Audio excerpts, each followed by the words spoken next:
I was really excited when I was told that I would get to work on the DB5. When I was a kid, I was building with LEGO with my brothers, and we were always trying to make our own James Bond cars. And so getting to now take those childhood memories and turn them into what I was really trying to do as a kid, it was just like a dream come true to finally get to do that.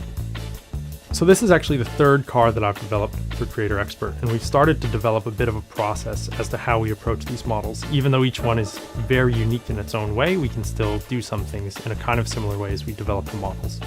So what we actually love to start with is if we can find a really nice drawing or a picture of the car that shows the car from the side so that we can see all of the proportions of the model. How long should it be?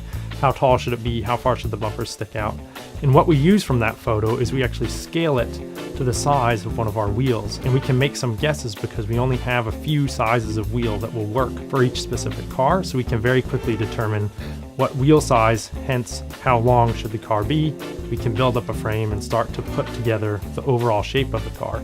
And what's nice about that is we can actually really quickly come to the conclusion of, do we need some new shapes, or do the existing shapes we have work to capture this car? So once we get through that, then we can start to look at all of the details and really get the authenticity of the car as good as we possibly can.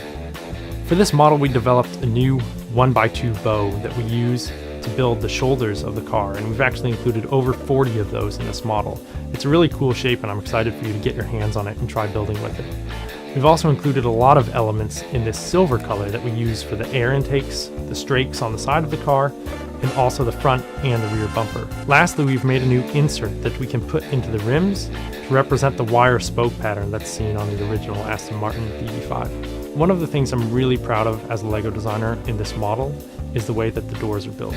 We've managed to get a really small gap at the back of the door where the door meets the frame of the car, and we've also managed to include, just like on a real car, extra friction in the door and a stop so that it opens and closes just like the door on a real car.